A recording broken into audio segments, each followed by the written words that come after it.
Hello everyone, welcome to my channel Paul kitchen.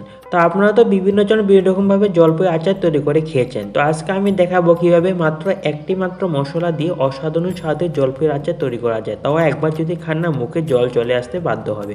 তো চলুন, তো আজকে আমি দেখাবো আমাদের জলপাই গাছটা যেখান থেকে আমরা জলপাই পেরে জলপাইয়ের আচার তৈরি করেছিলাম। এই যে দেখতে পাচ্ছেন, এটা হলো আমাদের জলপাই গাছ। এটা এখন পর্যন্ত মাত্র 2বার ধরেছে এর মধ্যে জলপাই।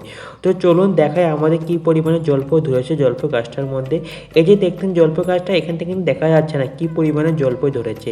আর বেশিরভাগ জলপাই কিন্তু গাছ থেকে পেকে পড়ে গেছে। মোটামুটি এখন আর বেশি নেই জলপাই গাছের মধ্যে।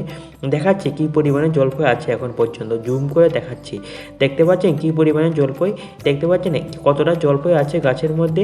এই জলপাইগুলোকে পেরেই আজকে আমাদের রেসিপিটা হবে। আর জলপাইগুলো একদম পেকে গেছে, অনেকটা জলপাই পেকে পড়ে গেছে, আর কিছুটা জলপাই আছে গাছের মধ্যে। ওই জলপাইগুলি দিয়ে আজকে আমাদের রেসিপিটা হবে। তো চলুন, মা এক লাঠি নিয়েছে আর একটা ঝুড়ি নিয়েছে জলপাইগুলো পাড়ার জন্য।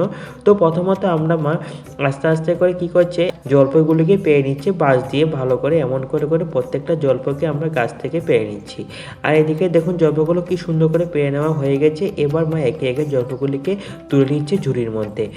জলপাইগুলো দেখুন কি সুন্দর করে পড়েছে নিচে। এবার প্রত্যেকটা জলপাইকে আমরা একে একে তুলে নিচ্ছি ঝুড়ির মধ্যে। দেখুন কতটা জলপাই পড়েছে, দেখতে কত ভালো লাগছে জলপাইগুলিকে। কার কার এমন কুড়িয়ে জলপাই খেতে ভালো লাগে অবশ্যই আপনাদের কমেন্ট করে জানাবেন। দেখুন কি সুন্দর করে সব কটা জলপাই তোলা হয়ে গেছে। দেখুন কি সুন্দর কত বড় বড় হয়েছে জলপাইগুলো, একদম কিন্তু পেকেও গেছে জলপাইগুলো।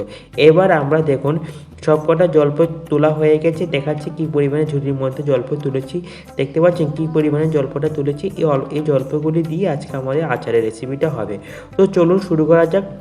তো এবার মা জলপাইগুলিকে একটা বাটির মধ্যে নিয়ে নিচ্ছে ভালো করে ধুয়ে নেওয়ার জন্য। এবার এগুলোকে ভালো করে আমরা জল দিয়ে ধুয়ে নেবো, কারণ জলপাইয়ের গায়ের মধ্যে বিভিন্ন ধরনের পোকা মাকড় ধুলো বালো লেগে থাকে। তার জন্য একদম ভালো করে আমরা জলপাইগুলিকে ধুয়ে নিতে হবে। দেখুন কি সুন্দর করে ধুয়ে নিচ্ছে। ধুয়ে নেওয়ার সময় দেখুন বিভিন্ন ধরনের যে জলপাইয়ের যে বেটোগুলো আছে, বেটোগুলিকে আমরা এমন করে ফেলে দিচ্ছি। এমন করে ভালো করে আমরা জলপাইগুলিকে ধুয়ে নিচ্ছি। দেখুন কি সুন্দর করে ধুয়ে নিল সব কটা জলপাই ভালো করে জল দিয়ে। এমন করে আপনার প্রথমে জলপাইগুলিকে ভালো করে জল দিয়ে ধুয়ে নেবেন। এবার হলো কাটার পাড়া। এবার জলপাইয়ের উপর দিকে নিচের দিকে অংশ একটু কেটে ফেলে দিয়ে জলপাইয়ের চারদিক থেকে এমন করে কেটে নেব। বিচিটাকে কিন্তু ফেলবো না, বিচিটা শুদ্ধও কিন্তু আমরা আচার তৈরি করব।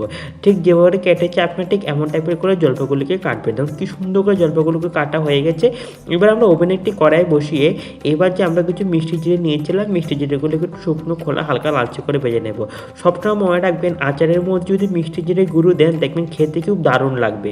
এবারে আমরা যখন দেখবেন মিষ্টি জিরে গুঁড়ো থেকে ফুটতে শুরু করেছে, খুব সুন্দর একটা সেন্ট বেরিয়েছে, হালকা লালচে রঙের ভাজা হয়ে যাচ্ছে, তখনই বুঝবেন যে মিষ্টি জিরেগুলো সুন্দর ভাজা হয়ে গেছে। দেখতে পাচ্ছেন কি সুন্দর করে ভাজা হয়ে গেছে। এবার আমরা এটাকে নামিয়ে নিয়ে এগুলো ভালো করে আমরা গুঁড়ো করে নেব মিষ্টি জিরেগুলিকে। এবার ওভেনে একটি কড়াই বসে দিলাম পরিমাণ মতো সরষের তেল। সরষের তেল ছাড়া কিন্তু রেসিপিটা হবে না। দিয়ে দিচ্ছি 3টে শুকনো লঙ্কাগুলোকে একটু হালকা লালচে করে আমরা ভেজে নেব। ওদিকে দেখুন কি সুন্দর করে শুকনো লঙ্কাগুলো হালকা লালচে রঙে ভাজা হয়ে গেছে। ভেজে রাখা শুকনো লঙ্কাগুলোকে নামিয়ে নিচ্ছি আমরা একটা বাটির মধ্যে।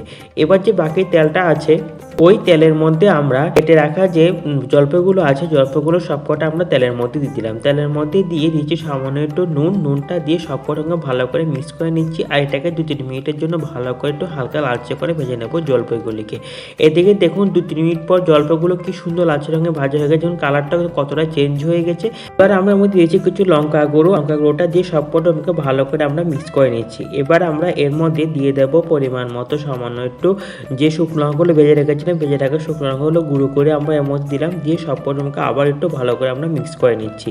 এটাকে ভালো করে মিক্স করে নেওয়া হয়ে গেলে এবার আমরা এর মধ্যে দিয়েছি কিছু চিনি। ছোটো বাটিতে আমরা 1 বাটি চিনি দিয়েছি। জলপাই তো একটু চিনিটা একটু বেশি পরিমাণে দিতে হয়, তা না হলে কিন্তু খেতে একদম ভালো লাগে না, আর টকবকটা বেশি থেকে যাবে। ঢেকে দেবো 10 মিনিটের জন্য। 10 মিনিট পর চিনিটা কি সুন্দর করে গলে গেল। আমি দেখাচ্ছি কি সুন্দর করে জলপাইটা সিদ্ধ হয়েছে। দেখুন দেখতে পাচ্ছেন চামচ দিয়ে প্রেস করার পর দেখতে পাচ্ছেন কি সুন্দর করে সিদ্ধ হয়ে গেল। এবার আমরা এর মধ্যে মিষ্টি জিরাটাকে ভালো করে গুঁড়ো করে রেখেছিলাম। গুঁড়ো করে রাখা মিষ্টি জিরাটাকে আমরা 3 চামচের মতো মিষ্টি জিরা গুঁড়ো আমরা এর মধ্যে দিলাম। মিষ্টি জিরা গুঁড়োটা দিয়ে সবকটা আমাকে ভালো করে মিক্স করে নেবো। আর সবসময় একটা কথা মনে রাখবেন, এই আচারের মধ্যে মিষ্টি জিরা গুঁড়োটা না দিলে কিন্তু খেতে একদম ভালো লাগে না। আর একটু পরিমাণ মতো দিতে হয়, তাহলে কিন্তু খেতে একদম টেস্টি হয় না। দেখুন কি সুন্দর তৈরি করা গেলো রেসিপিটা। একবার যদি বাড়িতে তৈরি করে খান না, জিভে জল চলে আসতে বাধ্য হবে। তো আমাদের বাড়িতে রঙের কাজ চলছিল, তো তাদেরকে দিয়ে দিলাম টেস্ট করার জন্য, বলার জন্য কেমন হয়েছে খেতে। ভালো হয়েছে। দারুণ দারুণ হ্যাঁ মজা সুন্দর হয়ে গেছে।